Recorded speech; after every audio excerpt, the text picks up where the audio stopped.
Oi, boa noite. Nós vamos falar sobre complicação visual devido a diabetes mellitus tipo 2. Os que participarão do trabalho é Raquel Soares, que sou eu, Isabela Ramos e Maíra Nadiara. Pode passar. A diabetes mellitus tem esse nome porque quem tem essa doença tem a urina doce. E é uma condução crônica causada por uma hiperglicemia, ou seja, um grande número de açúcar no sangue. A diminuição dos hormônios proteicos, ou seja, a insulina, que é feita no pâncreas, é a maior causadora da doença. O tipo 1 é o sistema imunológico atacando as células betas, que são as responsáveis pela criação da insulina. Tipo 1 é muito difícil, não tem volta para ela, se você tem, não tem cura, a não ser ficar tomando insulina diariamente. A gestacional é que quando a mulher está grávida, ela naturalmente diminui o tamanho do pâncreas, e assim ela tem que aumentar a insulina, só que às vezes isso não ocorre. Quando não ocorre, ela tem a diabetes gestacional. A diabetes mellitus tipo 2, que é o nosso assunto, ela aparece quando o indivíduo usa muito açúcar e o pâncreas já foi muito judiado na vida, e aí ele diminui a sua... o pâncreas já foi muito judiado na vida, e aí ele diminui a sua criação de insulina por um tempo, e isso pode causar a diabetes tipo 2. É muito mais comum em adultos depois dos 40 anos, mas ultimamente está acontecendo muito mais em crianças pelo sobrepeso. 90% dos casos de diabetes são diabetes tipo 2. Os sintomas são fadiga, fome excessiva, sede ou sede extrema, ganho de peso, mas isso depende do indivíduo, a micção frequente, porque é necessário tirar o açúcar que está demais no corpo, a má cicatrização da ferida e a visão embaçada e além da saliva com um cheiro característico. As complicações do diabetes podem ser divididas em dois grandes grupos, segundo a OMS, que é a Organização Mundial da Saúde. São tanto microvasculares quanto macrovasculares.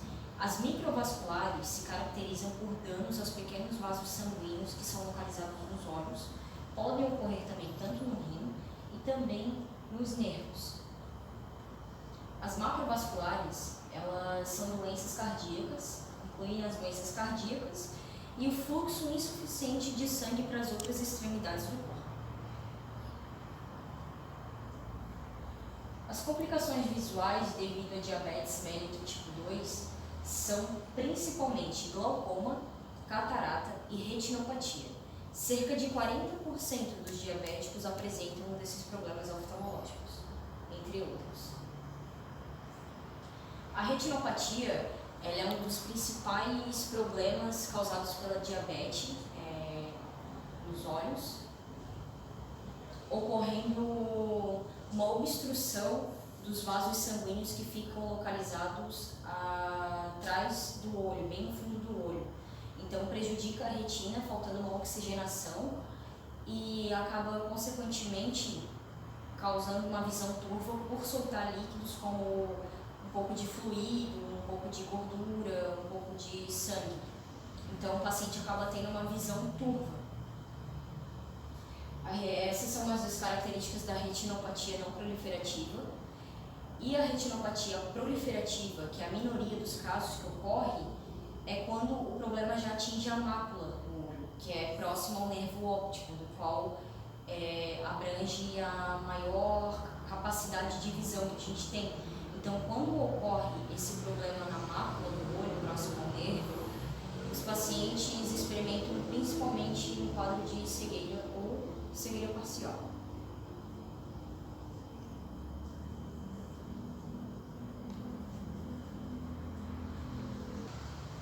A retinopatia possui 4 fases. A fase inicial, proliferativa, ocorre quando os microaneurismas, que são pequenas áreas de dilatação dos vasos sanguíneos da retina. A fase moderada, que é a não proliferativa, que nesta fase alguns vasos eles são bloqueados.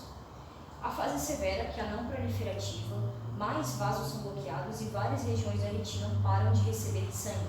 Com isso, elas não recebem oxigênio suficiente e enviam os sinais ao organismo para formar novos vasos para sua nutrição, no qual são as neurovascularizações. E a retinopatia proliferativa, que é considerada a condição mais severa da doença. Ela envia sinais solicitando uma melhor circulação do sangue e isso provoca o crescimento de vasos sanguíneos defeituosos e frágeis.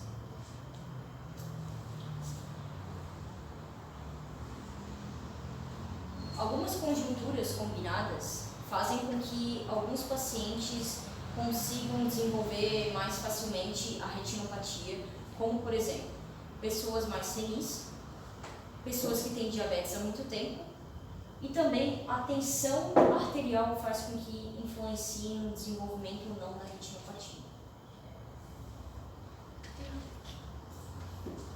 Uma outra complicação visual é o glaucoma.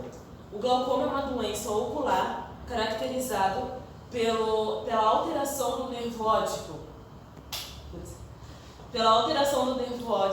Levando a danos nas fibras nervosas, podendo também causar a perda do campo visual.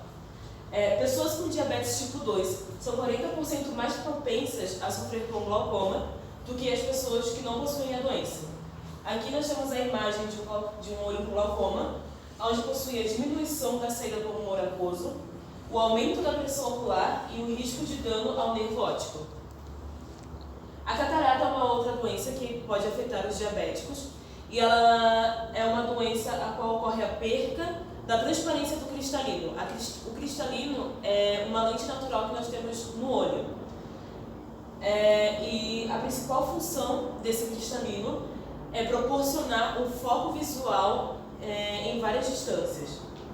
Com o avançar da idade, as fibras do cristalino aumentam em espessura e diâmetro, podendo causar presbiopia. A presbiopia é como se fosse uma pré-catarata. Depois de vendo a catarata, essa lente natural perde a elasticidade e se torna opaca, levando o indivíduo que tem essa doença a enxergar apenas vultos ou luzes, podendo levar também à cegueira. Aqui temos um exemplo de um olho saudável e aqui um olho com catarata, onde a gente pode ver que os olhos estão mais opacos devido à perda da transparência do cristalino. A prevenção e tratamento. A catarata, por ser uma doença crônica, ela não tem cura. Então, os tratamentos são a pessoa fazer o uso frequente do óculos escuro, fazer também exames periódicos, pelo menos uma vez ao ano fazer exames com um oftalmologista, e já detectada a doença, fazer o uso de medicamentos prescritos pelo médico. Já para o glaucoma, não existe uma prevenção para essa doença, porque ela é uma doença que não manifesta muitos sintomas. Mas também o diagnóstico precoce da doença leva a um melhor tratamento. E um dos tratamentos mais atuais é o uso de colírios e medicamentos prescritos pelo médico e também sempre fazendo consultas frequentes com o oftalmologista. É isso.